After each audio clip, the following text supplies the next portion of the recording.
Asinga muzze nga mutugamba nti bino bijja ne bimala ne bivaawo. Si mulundi guno ku luno. Era tubasaba temubitwala nga bya bulijjo.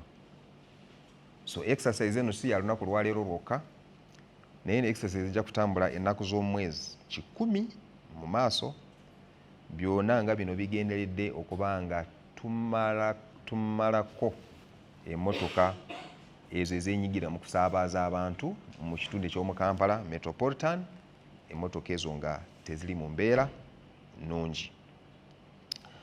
So kuno kweyama eri abantu oba emesegi yaffe eri abantu aba owninga zino emmotoka, abananyini zino emmotoka, abavuga zino emmotoka ku makubo, nti temulinda poliisi okujja gye muli okukwata zino emmotoka, naye zino emmotoka muli babuyinza okuzitwalamu mwennyini ne muzikebera. Tuli wano njagala batangaaza naddala eri ku bikwekweto ebitandise ku makya ga leero ku mmotoka ziganyegenya. Leero ennaku z'omwezi 24 mu mwezi ogw'omunaana mu mwaka 2026, abapoliisi okuyitira mu kitongole ekyayo okuyita mu Directorate ya Traffic and Road Safety, twaniriza ate tuwagira nnyo ku kiragiro Minisita w'ebyenguudo, Minisita Honorable Byamukama kye yalagidde oba kye yayisizza okutandikawo ebikwekweto ebinaamala ennaku z'omwezi 10, bino nga bigenderedde naddala ku mmotoka ziganyegenya ezisaabaza abantu oba ziyite zikamunye mu kitundu eky'e Kampala Metropolitan. Mu Kampala ku nsonga z'obutebenkevu ku nguudo ekyali ensonga olw'abantu abangi abazze nga bafiira mu bubenje mu kitundu kino eky'omu Kampala. Kampala erina regions 3, tuyina Kampala Metropolitan South, Kampala Metropolitan North ne Kampala Metropolitan East. Ebitundu bino bye byasinga okutta abantu okusinziira ku lipooti yaffe eyafirumizibwa mwaka 2025. Era abantu abaafa mu ebyo ebitundu byenjogeddeko baali bantu 1,183 n'abalala abawerako be bakoseddwa. Ekitundu kino eky'omu Kampala kirimu abantu abangi abakolesa amakubo nga okigeraageranyisa n'ebitundu ebirala. Abantu bano betwandiise vulnerable road users oba abo abatalina ekiba protecting nga akabenje kaguddewo, abatambuza ebigere abangi ojja basanga mu kibuga, abatambulira ku pikipiki nga bazivuga, abalala ne bazitambulirako nga basaabaze. So n'olwekyo tulaba nti emmotoka zino nga tetuzitandiseeko oba exposinga eri obulabe abantu abo abakolesa amakubo mu bungi mu kibuga. Era tulabye nti ku nsonga endala nti obubenje obw'enjawulo bwe tuzze nga tufuna bwa tuligestalinga era obuviiridde ku mmotoka ziganyegenya ezikolesa amakubo okwetooloola eggwanga.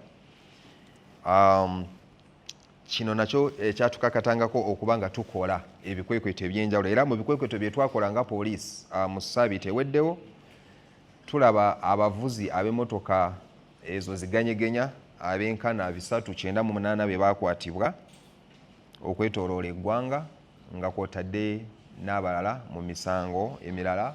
Abavuga abo ne bavuga endiima, abayisiza we batalina okuyisiza oba bavugisa ekimama, abavuga ne batika obubi emmotoka zaabwe. Twalinamu n'abo abakwata emmotoka zaabwe ne baziteekako ebintu ebirala, illegal modifications.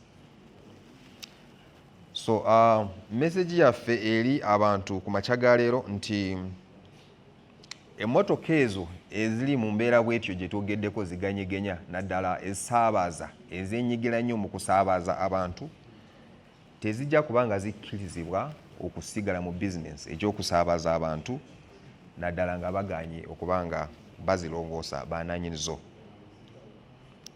So tuli concerned naffe nga police naddala ku mmotoka emmotoka zino ojja zisanga ku makubo naye nga ziliko defects ez'enjawulo. Emmotoka zino ezimu teziina emipiira oba emipiira egiriko bagiyita batera giyita watermelon. Teinako linga yaggwako emumbwa. Emmotoka ezimu enzigi nga bazisibisa emigowa. Emmotoka ezimu waliwo gye nalaba ku social media amafuta yo tenywera eri endala we zinywera.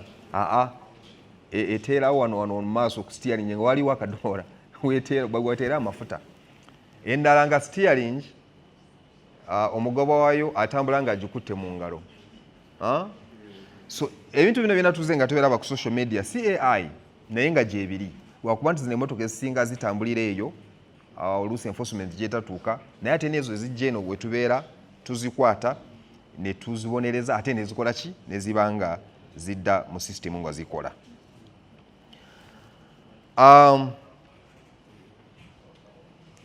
Emmotoka zino zirudde ku nguudo zaffe nga zigendanga mu garagi nga bazitwala mu garagi ne bakolako ebyo ebitonotono ne bafixinga endeberwamu ne bakola ku bintu ebitonotono ebirala ne babirekerera. So ebikwekweto byaffe emmotoka zino tuze nga tuzisingana ku nguudo nga bwe mbagambye namwe mbadde nga mukola ki nga muziraba.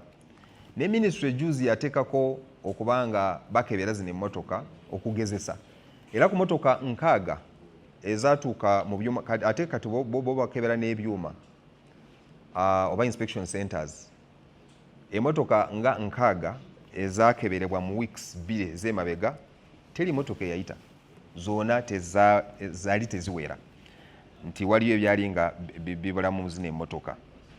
So message yaffe eri bannaffe aba tax abakola tax ku nguudo naddala mu Kampala, kino tekigenderedde okuba nga kijja zino emmotoka ku makubo naye kino oba okujja kubajjako bizinensi egy'okutaabaza abantu bano naye kino tumanyi kyemukola naddala mu kusaabaza abantu omugaso omulimu gwe mukola omulungi ennyo ogw'okusaabaza abantu kuva mu kifo okutuuka mu kifo ekirala. Naye kati konsani yaffe eri kweza emmotoka ziganyegenya nga bwe mukiwulidde ezo ezitali nnungi n'akatono. Si buli mmotoka yonna ku luguudo nti ganyegenya, nedda waliwo ennungi kwankubadde nti abasinga zonna bazikwese.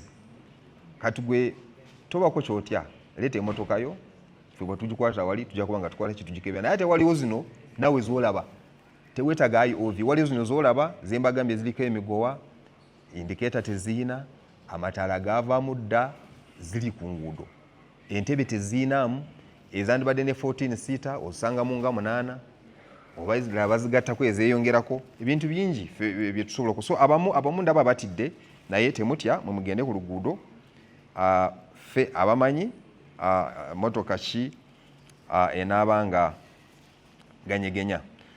So konsani yaffe yeeyo ate ku makya ga leero okukulatira eryeteeka oba ekiragiro minisita kye yafulumya tutandise ebikwekweto ku makya ga leero era biri mu kugenda mu maaso.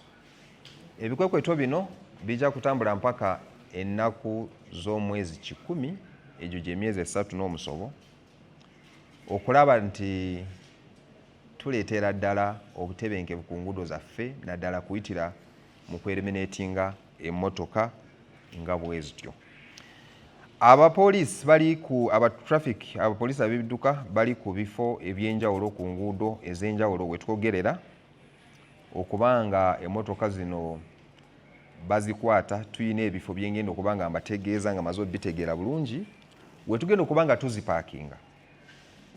tuzipaakinga then ba IOVs bajja kuba nga bazinspectinga ate naye naffe tuziraba n'amaaso nawe oziraba n'omanya nti zino ziganyegenya then wetugenda okuba nga tulaba ekirala ekinaddako naddala mu mateeka. Nti abasinga muzze nga mutugamba nti bino bijja ne bimala ne bivaawo. Si mulundi guno ku luno era tubasaba temubitwala nga bya bulijjo.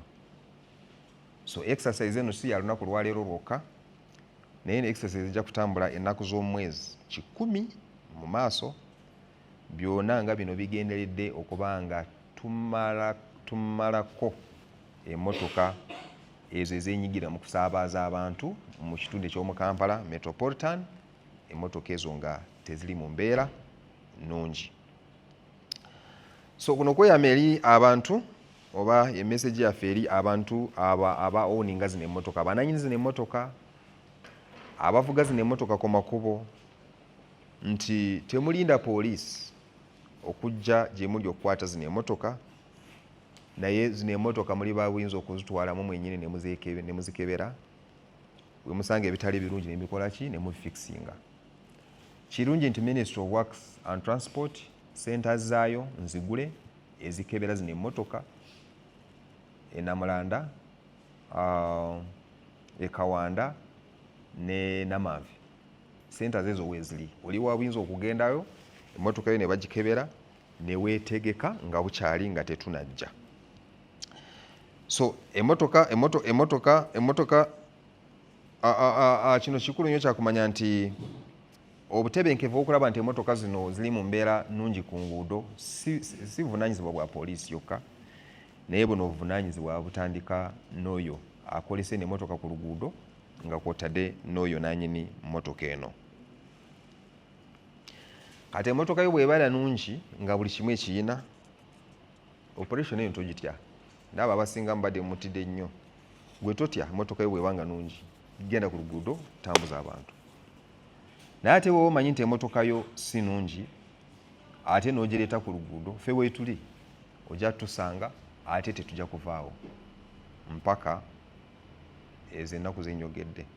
Simanyi onaagikweka mpaka ennaku z'omwezi 10, simanyi, naye ffe weetuli. So kye tukusaba twala emmotoka ogitereeze, ogirongoose nga tonajja. So tetuli wano okubanga tulwanyisa abo abali mu bizinesi egy'okusaabaza bano abantu, naye ffe tuli wano okubanga tulwanyisa ezo emmotoka ezitali nnungi ze banyigiramu eno bizinesi okubanga basaabaza abantu. Buli musaabaze yenna ajja nga n'ayingira eno emmotoka, agiyingira nga obulamu abanga abukuwadde gwe operator, akwesiga amanya nti ojja mutambuza bulungi. So emmotoka eno bw'ebeera na buli kimu ly'essanyu ly'omusaabaze gw'otambuza.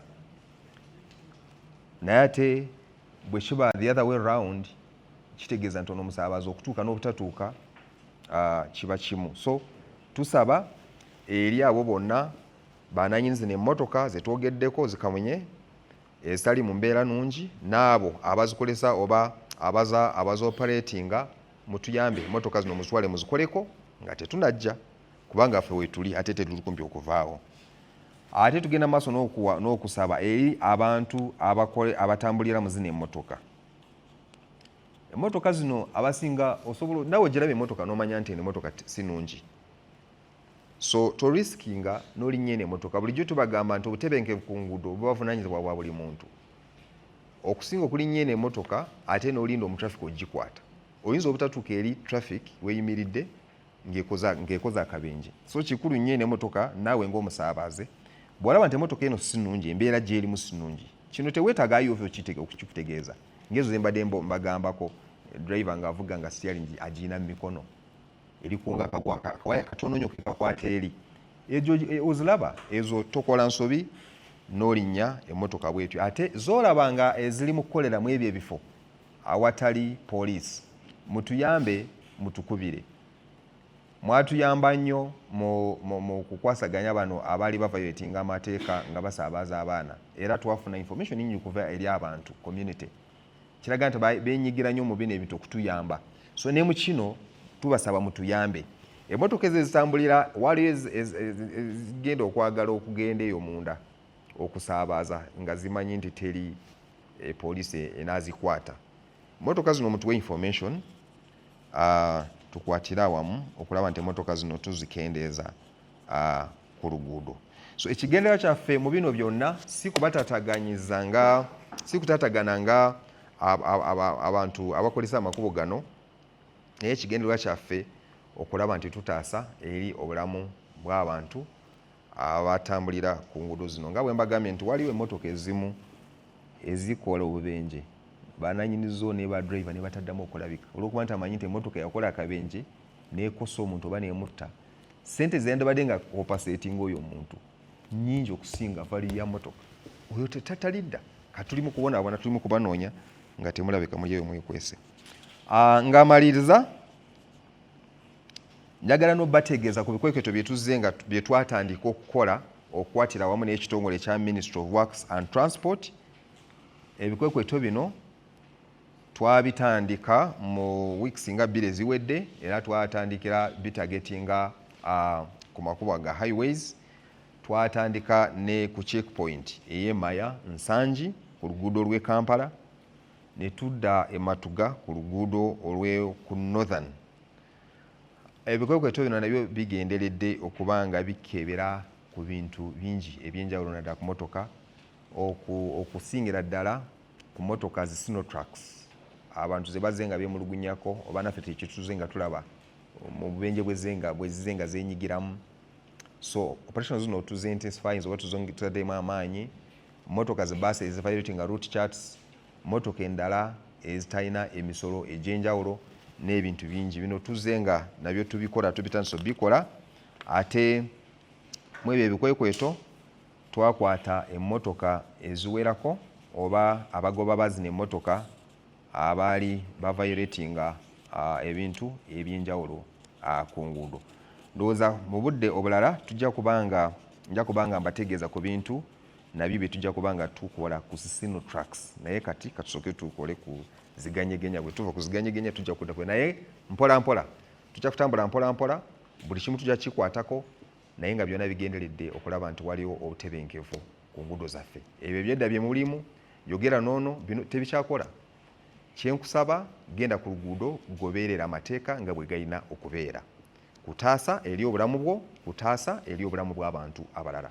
Tetujja kusigala mu kino okulaba abantu nga bafiira ku nguudo nga tutya okukola ebintu ebimu. Tujja bikola kasanga byonna bigenderedde okulaba nti obulamu bw'abantu tubutaasa ku nguudo. Mwebale nnyo okumpuliriza